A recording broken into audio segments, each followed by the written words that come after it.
दोस्तों चंद्रयान 3 ने समय से पहले ऑन किए अपना लैंडिंग सेंसर। इसका मतलब तो यही निकलता है दोस्तों कि चंद्रयान 3 पूरी तरीके से तैयार है लैंडिंग के लिए, इतिहास रचने के लिए, एक ऐसा इतिहास जो कि आज तक किसी स्पेसक्राफ्ट ने नहीं रचा। चलिए जानते हैं क्या होता है लैंडिंग सेंसर और इनका ऑन होना क्या बता रहा है। चलिए जानते हैं इस लैंडिंग सेंसर का यूज करके चंद्रयान 3 अपने आप को कैसे स्टेबल बनाएगा अपने डिसेंट करने के टाइम पे, यानी कि उतरते वक्त। क्या इस लैंडिंग सेंसर का काट है रशिया के लूना 20 के पास? जानते हैं इस वीडियो में क्या लूना 25 भी क्या इसी लैंडिंग सेंसर से लैस है या फिर नहीं। कौन सबसे बेहतर तरीके से चंद्रमा की सतह पे उतरेगा? क्या लूना 25 क्रैश लैंड कर जाएगा मून के सरफेस पे और चंद्रयान 3 सफलतापूर्वक लैंड करेगा, या फिर लूना 25 और चंद्रयान 3 साथ साथ सॉफ्ट लैंडिंग करके इतिहास रचने वाले हैं। आइए जानते हैं इस वीडियो में कि कैसे चंद्रयान 3 को इसरो के द्वारा बहुत ही फास्ट तरीके से और बहुत ही बेहतर तरीके से उतारने में लगा हुआ है। वीडियो में आगे बढ़े दोस्तों, अगर उससे पहले हमारे वर्क को सपोर्ट करने के लिए सिर्फ सिंपल सा एक लाइक का बटन होगा सामने और सब्सक्राइब का बटन होगा दोस्तों, प्लीज उसे सब्सक्राइब कर दीजिए, तभी तो जब भी हम एक इंटरेस्टिंग टॉपिक पे वीडियो लाएंगे सबसे पहले आप तक पहुंचेगा। बता दे दोस्तों कि चंद्रयान 3 महज 113 किलोमीटर की दूरी पे है चंद्रमा की सतह से। अब चंद्रयान 3 ने अपने लैंडिंग सेंसर्स को ऑन कर दिया है। देखिए दोस्तों, चंद्रयान 3 को अगर आप सिंपल सा मशीन समझ रहे हैं तो आप यहाँ पे गलती कर रहे हैं। इसको चलता फिरता एक AI रोबोट समझ लीजिए आप तो। जी हाँ, आर्टिफिशियल इंटेलिजेंस से लैस, कॉम्प्लेक्स एल्गोरिदम से लैस, जिसके पास अपने इन्वायरमेंट के समझने के लिए बहुत ही बेहतर काबिलियत है। ये अपनी पोजीशंस को समझ सकता है खुद से कि वो कहाँ चल रहा है, किस गति में चल रहा है, क्या वेलोसिटी से चल रहा है। उसे ये भी पता है कि उसे कहाँ जाना है और वो अपनी जाने की जगह को खुद से भी खोज सकता है। आपको नहीं लगता दोस्तों ये बहुत ही बड़ी बात है कि धरती से लगभग 3,84,000 किलोमीटर दूर तक जाना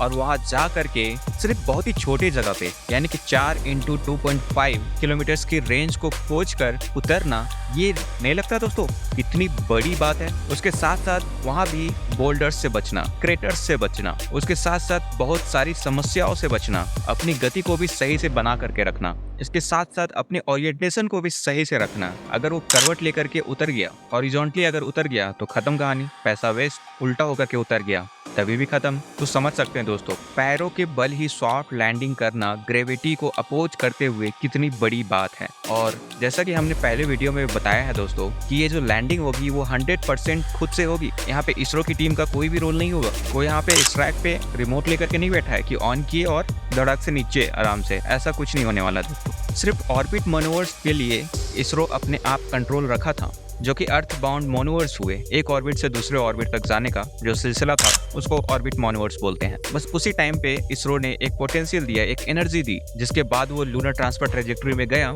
और उसे चंद्रमा की सतह तक पहुंचने के लिए 3-4 बार घुमाया गया। जैसे वो अर्थ के सामने घुमा था ना, वही सेम प्रोसेस चल रहा है चंद्रमा के साथ। फिर उसके बाद धीरे धीरे क्या होगा कि वो नीचे उतरेगा और ये जो कंट्रोल था वो इसरो के पास था, इस ट्रैक के पास, यानी कि इसरो टेलीमेट्रिक कमांड सेंटर। उस टाइम तक सारी कंट्रोल इसरो के पास था, मगर जब चंद्रयान डिसेंट करेगा, लैंडिंग का प्रोसेस शुरू किया है, उस टाइम पे चंद्रयान का जो भी मूवमेंट होगा उसका कोई भी कंट्रोल इसरो के पास नहीं है। ये चंद्रयान 3 को ही देखना है, उसे ही समझना है, उसे ही धीरे धीरे डिसीजन लेकर के उतरना है। और वो ऐसा इलाका है जहाँ पे डायरेक्ट सिग्नल भेजना बहुत ही मुश्किल है। हाँ, अगर इस केस में अगर कोई पायलट बैठा होता उसमें, उस स्पेस यान में, तो अपने हिसाब से, अपने प्लानिंग के हिसाब से वो लैंडिंग करवा सकता था। मगर यहाँ पे बात हो रही है एक ऐसे रोबोट्स की जिसके एल्गोरिथम्स को ट्रेन किया गया है, उसके दिमाग को ट्रेन किया गया है कि कैसे तुम्हें जगह का डिसीजन लेकर के खुद से उतरना है। देखिए दोस्तों, हम समझ चुके हैं कि ये चंद्रयान 3 के अंदर एक दिमाग बसा हुआ है, एक दिमाग फीड है जो कि काफी तेज कंप्यूटर है, लेकिन उसके आसपास के एनवायरनमेंट को समझने में कि भाई किस गति से चल रहा है, किस डायरेक्शन में चल रहा है, चंद्रमा की सरफेस से कितनी हाइट पे है, चंद्रमा की सतह पे कौन सी सतह पे उतरना है, ये वो कैसे सेंस करेगा। अगर इंसान होता तो उसके पास आंखें होती, इंद्रियां होती, वो देख करके समझ जाता कि भाई यहाँ पे उतरना है, लेकिन इसके पास तो कुछ ऐसा है नहीं। मगर हाँ, इनके पास मैकेनिकल इंद्रियां मौजूद है, इसके पास भी आंखें हैं दोस्तों, मगर वो कैमरा है। जी हाँ दोस्तों, पिछले वीडियो में हमने बताया कि किस तरीके से वो तस्वीरें खींच करके भेज रहा है। तो जिस कैमरे से चंद्रयान 3 फोटोज और वीडियोस जारी कर रहे हैं उसका ड्यूअल काम है। एक तो जो कर रहा है अभी फोटोग्राफ्स और वीडियोग्राफ्स भेज रहा है, वो जगह कैसी दिखती है, कैसा सरफेस है, साथ ही साथ उसे लैंडिंग के टाइम हेल्प करना। अब चंद्रयान 3 लैंडिंग मोड में जा चुका है। देखिए दोस्तों, उसके सेंसर्स समय से पहले ही ऑन कर दिए गए हैं और उन सेंसर्स में है सबसे पहला कैमरा, और इसके ऑन करने के बाद वो दो चीज देता है, इमेजेस और वीडियोस, और उसके बाद उसके अंदर जो इनबिल्ट कंप्यूटर लगा हुआ है वो एनालाइज करता है, उसके एल्गोरिदम में वो चेक करता है कि वो जगह ऊंची है, वो नीची है। तो इस केस में क्या है, जो उनके दिमाग में उसके एल्गोरिदम में फिट किया गया था कि जहाँ पे आपको उतरना है, वो उसको डिटेक्ट करके पता करेगा कि हाँ, हमारी लोकेशन यहाँ पे है। यानी कि उसकी जो कैमरा थी अब वो आंखें बन चुकी है। और दूसरी चीज, इसमें अलग अलग तरीके के सेंसर्स डाले गए हैं, जैसे कि रेडियो अल्टीमीटर्स होते हैं जो पता करता है कि चंद्रयान 3 किस हाइट पे चल रहा है, और वो इन्फॉर्मेशन को चंद्रयान 3 के अंदर ऑनबोर्ड कंप्यूटर को पहुंचाते हैं। तो जो अल्टरनेटर्स हैं वो हाइट को नापते हैं। वो कैसे नापते हैं, जो उसके अंदर रडार्स लगे हुए हैं, जो सेंसर्स लगे हुए हैं, उससे क्या होता है कि वो रेडियो सिग्नल्स जाएंगे, चंद्रमा के सरफेस से टकराएंगे और फिर वो वापस आएंगे। यही सेम चीज जो हम लोग देखने में यूज होता है, हमारा जो आंख जो जिस तरीके से किसी भी चीज को डिटेक्ट करने में यूज होता है, सेम उसी प्रोसेस को चंद्रयान 3 फॉलो कर रहा है। और वो जो रेडियो ट्रांसमीटर्स लगे हुए हैं वो बता देता है कि हमने कितने डिस्टेंस को ट्रैवल किया है। ये जो हम लोग बता रहे हैं